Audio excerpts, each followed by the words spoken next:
มาแลกยอดวิวเพื่อนให้คนอื่นมาด่าคนอื่นนะเล่นน้องจันโมแม่กูบ่ได้ว่าดอกเล่นนะ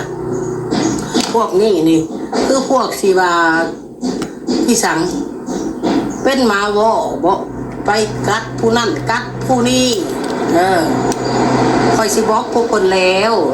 คอยสร้างพวกเพิ่นหลายน้องที่คอยว่าให้เพิ่นมาคอมเมนต์นะคอยว่าไลฟ์คลิปแล้วคอยให้เกียรติพวกเพิ่นอยู่ว่าไว้อย่ามาคอมเมนต์ด่านางมุนในช่องคอยเด้อเพิ่นมาคอมเมนต์ด่ามาคอมเมนต์ยุแย่ในช่องผัวคอยก็มีเต็มเรากับเล่านั้นเป็นคนบ่มักเรื่องมักความกับไผเราก็อ่านคอมเมนต์คอยเขาไปอ่านมาเต็มเลยมาคอมเมนต์เพิ่นเว้าว่านางมุนเฮ็ดคลิปด่าผัวคอยเพิ่นว่าเขาไปฟังแล้วมันบ่แม่นคำนั้นซื่อๆมันบ่ได้เป็นผิดเป็นอายหรอกค่ะพี่น้องเว้าเรื่องถ่ายเด็กเล็กเด็กน้อยวันเราก็ถ่ายอยู่ในขอบเขตเรือนซานบ้านสองหัวแขกแถวเรือนเราเองเด็กน้อยมันก็ดื้อแน่เป็นธรรมดามันก็บ่ได้มีผิดมีอายอีสังใดพี่น้องเลยเรื่องแค่นี้นึงก็ยังถือมาเป็นเรื่องใหญ่ FC ผู้ที่เขาอยากมาละลานอยากมาใส่ร้ายป้ายสีให้ค่อยนี่สร้างนางมนต์ว่าสิซะค่อยเพิ่นบอกเฮาก็เฮ็ดคลิปเป็นธรรมดาเฮาก็อยู่ร่วมกันกับลูกกับหลานค้าขายเครื่องขายของพวกเจ้าคนบ่มีศีลมีธรรมเลยเนาะพวกเจ้าบ่ปล่อยบ่วางเลยเนาะพวกเจ้าสิจองเวรจองกรรมเราไปคันมือได้ขอเว้าหลายเทื่อเลยสมเพศเข้าซ่องเล่านั้นบ่ได้เข้าซ่องนางมนต์บ่ได้แล้วก็มาเข้าซ่องคอยแล้วก็ซ่องอ้นน้อยแล้วก็ซ่องพอวันแล้วก็ซ่องอ้นใหญ่พวกเจ้าน่ะเด้ออันนี้เขาบอกเฉพาะคนเด้อพี่น้องเด้อเขาบ่ได้รวมเด้ออยู่อย่าเข้าใจผิดเด้อจ้าเด้อมนบ่ฮุบเบาเพชรบ่เพิ่นเอามาใส่นั้นโอ้ยแม่นหมดแหละพวกนั้นแหละพวกมาเว้าว่าสิซะหาคบคนอื่นคนบ่ปล่อยบ่วางคนบ่มีศีลธรรมคนมีศีลธรรมถ้าว่าคนมีศีลธรรมน่ะเขารู้จักปล่อยวางพี่น้องเด้อเขาบ่ถือมานักหนาบ่ไปกัดคนดอกอันนี้เอาแท้เอาว่าเขาไปใช้กันคอมเมนต์ว่าแท้ว่าเด้อพี่น้องเด้อมาขายแล้วนะเป็นสั้นได้พี่น้องเลยเราเนี่ยเฮาพอจะให้เม่นเกี่ยวกับชีวิตเฮาเนาะบ่อยากให้คอมเมนต์ชีวิตกับคนอื่นแม่นยังชีวิตกับเจ้าอันนี้เฮาพัดอยู่นำกันเอาคือสมมุติว่าเนาะเขาคอมเมนต์ใส่เฮาในช่องเจ้าเต็มอยู่เจ้าก็สิอึดอัดนะอึดอัดก็แล้วว่าเอาโยนน้อยมันสิคิดได้กับกูบัดแล้วเขาคิดได้อย่างน้องข่อยมันสิคิดได้กับกูคนคอมเมนต์นั่นมันเฮ็ดซื่อๆว่าคอมเมนต์ในช่องเขาด่ามันเต็มอยู่ในช่องกูเพราะว่าวันนี้เฮาพัดเกี่ยวเฮาพัดถ่ายเกี่ยวกับสันดานหมานะครับ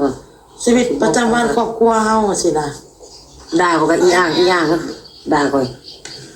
อ่างก็อ่างมันผิดพ่อผิดแม่สูบ่สุดแต่เข่าเฮือนสูบ่ต้องเสียเข่าละล่ะเนาะมีแต่ผู้เฒ่าได้ค่ะ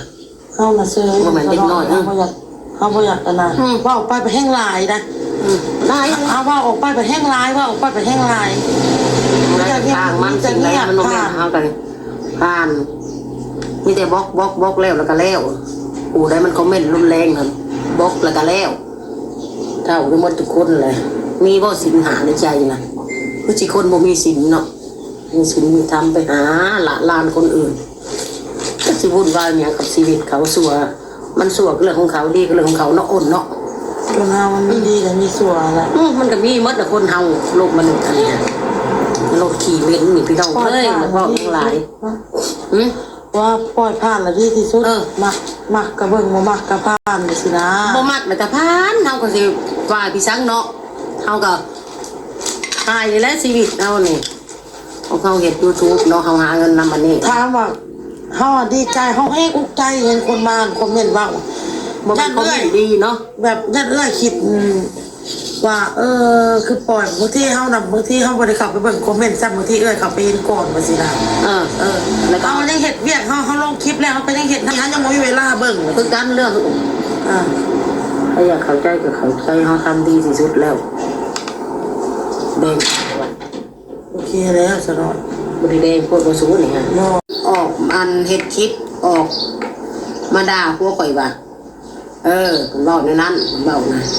เลือดมาหน้าขามอันมาหน้าเห็นนั่นเห็นนี่ก็ธรรมดาเราก็ถ่ายคลิป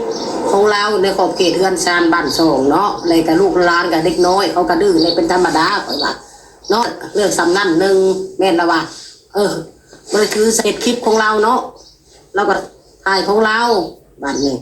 มันก็เห็นนั่นแหละ เรา ลู ก็ ก อ หลา ยู่ น เล่ เล่ น น อยู่ ไปเล่ ซาน น มา ลูกหลานแล่นไปแล่นมา มันก็เห็นเป็นธรรมดา ออโต้แล้วมัน คือออโต้ได้คืออะไรมันก็แล่นหายกันมันหายขึ้นน่ะเขายังถามว่าเขาสร้างออโต้นี่ออโต้ก็ไม่ได้เลือนี่เขาบอกให้กัน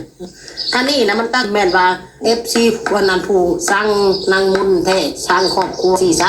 เลยเฮ็ดหยังกับพิษเฮ็ดหยังกับพิษเฮ็ดหยังกับพิษไปหมดโอนบ่มีอันดีแล้วก็ยุ่งแย่แล้วไม่ต้องให้มันมาใกล้เฮือนนี่เรื่องของนางทองวานนี่แท้ๆนะมนนี่บางนั้นได้ทั่วกันนะนี่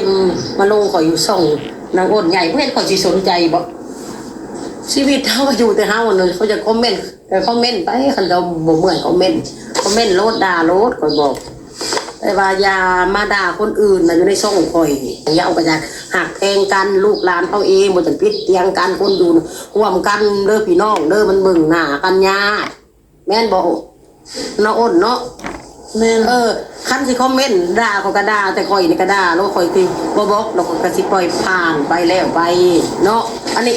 กะเป็นเพราะอีคุกนั่นแหละเป็นเพราะอีคุกนั่นแหละอยู่อีหยังก็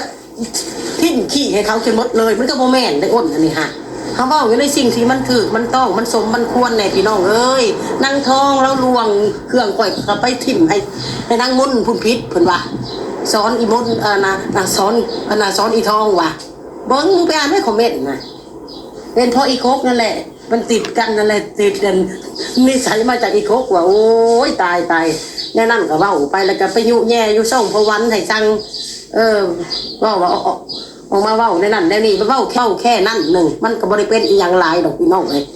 เว้าสิซะมึงบริเปื่อยพวกพิลึกพิโลดอกของแค่นี้อันนี้คณะเว้านี่มึงกลัวอีโคกหรอคอยบ่ได้ย่านไปหมดนิสัยข่อยก็บ่ได้ย่านคนดอกอันคนเฮามันใหญ่พอๆกันแล้วบ่มีไผย่านไผเด้อพี่น้องเด้อแม่นบ่อ้นเนาะว้าวแล้วไปตะนานค่ะให้เกียรติซึ่งกันและกันแน่พี่น้องเอ้ยมีแต่พวกสันดานหมาแล้วผมเล่นแล้วสุดๆเอานะอันนี้เขาบอกเฉพาะคนได้พี่น้องไว้ยังเขาด้านหมาแล้วผมเล่นแล้วสุดๆเอานะอันนี้เขาบอกเฉพาะคนได้พี่น้องไว้ยังเขาได้อย่างไรสันดานด่าคนอื่นได้ไปบอกไล่เถื่อเลยให้ไปด่าอยู่ซ่องนางมนเองเลยว่าสมน้ำหนาพวกเจ้าบ่มีปัญญาเขาไปด่ากับเท่าไรเขาบอกพวกคนบ่มีทางเขาไปด่ามันนี่มาหาชุมเฮาเนี่ยมาคอมเมนต์เว้าวันมาหาซ่องชุมเฮาบ่เนี่ยเนาะอ้นชมพื้นเดี๋ยวค่อยสิบอกอีกเลยชมพื้นพวกเจ้าบ่เนี่ยจะถ้าสั่งขาดหลายอย่าโพดอย่าเลืออะไรเห็นว่าเว้าหยังก็ได้ด่าก็ด่าทั้งข่อยพร้อมด่าคนนั้นคนนี้ดึงคันเศร้าข่อยมาด่าข่อยเราก็ด่าโลดข่อยกับบริสุทธิ์ชนเลย ด่าลูก ไปด่าข่อยอยู่ซ่องก็ได้ก็ไปโลดก็บ่ได้บอกแค่กินข้าวแซ่บอยู่แล้วอยู่เพื่อนข่อยเองไปบอกจังซี่ได้พี่น้องเอ้ย มาแลกยอดวิวอันเพื่อนให้คนอื่นมาด่าคนอื่นนะเล่นน้องจันโมแม่กูบ่ได้ว่าดอก เหตุผลกันเนาะหนึ่งข่อยบ่ได้อึดอาดข่อยบอกเลยเด้เหตุผลกันเนาะหนึ่งข่อยบ่ได้อึดอาดข่อยบอกเลยเด้เหตุผลกันเนาะ